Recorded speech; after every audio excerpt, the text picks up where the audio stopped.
ہی اچھے ہیں، حفاظتی ہیں سب، اور دعا کرنی ہے اپنے لیے، اپنی اولاد کے لیے، اپنے والدین کے لیے، امت کے لیے، اپنی اس تمام امت کے لیے، کیونکہ حضور صلی اللہ علیہ وسلم بھی اپنی امت کے لیے بہت زیادہ دعائیں مانگا کرتے تھے، اس لیے ہم نے بھی کیا کرنا ہے، دعاؤں کا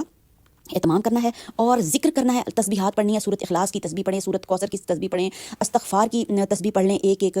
قل اللہ کی تسبیح پڑھ لیں، سورۃ اخلاص جیسے کہ میں نے بتایا، قل اللہ احد ہے یہ سورۃ اخلاص، ٹھیک ہے ویورز، اور سورۃ فاتحہ کی تسبیح پڑھ لیں، قرآن کی مسنون دعائیں آپ پڑھ سکتے ہیں، تو جتنا بھی ذکر کیا جائے اتنا ہی کم ہے، اور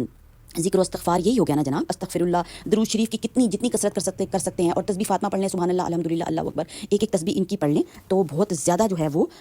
جناب فائدے ہونے والے ہیں۔ تو اللہ ہمیں اس رات بلاتا ہے معافی کے لیے جناب، تو ہم نے رب تعالیٰ سے معافی مانگنی ہے، رزق مانگنا ہے، خیر و برکت اور عافیت مانگنی ہے، اور رب سے دعا کرنی ہے کہ یا اللہ ہمیں شرک سے بچا اور حسرت، نفرت اور کینے سے بچا، کہ ہم کسی کے ساتھ، ہمارے دل کو پاک اور صاف کر دیں کہ ہم کسی کے لیے نفرت نہ رکھیں، کینہ نہ رکھیں، حسد نہ رکھیں، اور اس کی چیزوں سے حسرت نہ کریں، اور اس چیز کی بھی ویورز دعا کرنی ہے، ٹھیک ہے۔